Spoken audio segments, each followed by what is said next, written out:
Hello friends, আমি সুস্মিতা, বং blogger Susmita চ্যানেলে তোমাদের সবাইকে স্বাগত জানাই। আজ রেসিপি রুই ভাপা।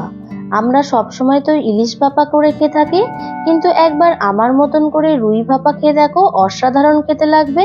মাছের ঝাল ঝোল ছেড়ে বারে বারে রুই ভাপা খেতে ইচ্ছা করবে। তাহলে চলো ভিডিওটা স্কিপ না করে সম্পূর্ণ দেখার অনুরোধ রইল।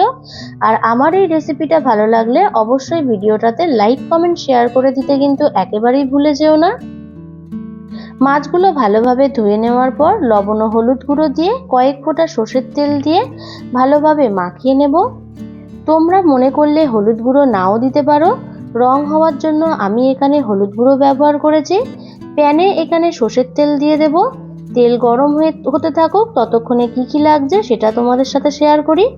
এখানে 2 চামচ সাদা সর্ষে, 2 চামচ কালো সর্ষে, 3 চামচ পোস্ত আর ছিল টক দই। মিক্সি জারের মধ্যে 2 রকম সর্ষে পোস্ত দিয়ে দিলাম, তার সাথে 5টা কাঁচা লঙ্কা আর সর্ষে বাটলে যেহেতু তিতো হয় তাই জন্য লবণ অ্যাড করে দিলাম।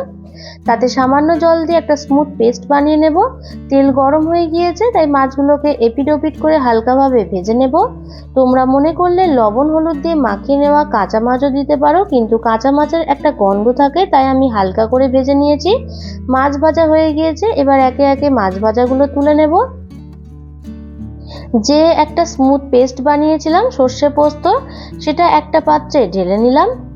তার মধ্যে একে একে দিয়ে দেব টক দই, স্বাদ অনুযায়ী লবণ, হাফ চামচ হলুদের গুঁড়ো, রং হওয়ার জন্য হাফ চামচ কাশ্মীরি রেড চিলি পাউডার, আর দিয়ে দিলাম 2 চামচ সর্ষের তেল। সমস্ত কিছু দিয়ে ভালোভাবে মিশিয়ে নেব। যে পাত্রে ভাপা করব সেই পাত্রের মধ্যে দিয়ে পেস্ট করা দিয়ে দিলাম ও সামান্য জল দিয়ে ধুয়ে ও ঢেলে দিলাম। তারপর মাছগুলো দেওয়ার সময় দেখলাম পাত্রটা অনেকটাই ছোট, তাই পাত্রটি চেঞ্জ করে ওখানে মশলা ও 2টো মাছ ঢেলে দিলাম। আর বাকি 3টে মাছ দিয়ে এপিট ওপিট করে মাছগুলো উল্টিয়ে নিলাম। আর শেষে দিয়ে দিলাম বেশ অনেকটাই সর্ষের তেল আর কাঁচা লঙ্কা। তোমরা মনে করলে কাঁচা লঙ্কাটাকে চিড়েও দিতে পারো, কিন্তু আমি এখানে দিইনি। তারপর ঢাকা দিয়ে দিলাম। অন্য আর একটা কড়াইতে বসিয়ে জল দিয়ে দিলাম। জলটা গরম হয়ে আসলে একটা স্ট্যান্ড বসিয়ে মাছের পাত্রটা বসিয়ে রেখেছিলাম প্রায় 25 মিনিট মতন। আর এই সময় গ্যাসের ফ্লেমটা একেবারে মিডিয়াম ফ্লেমে রাখতে হবে। তারপর 25 মিনিট পর ঢাকাটা খুলে তোমাদের সাথে শেয়ার করলাম, দেখো কতটা সুন্দর হয়েছে।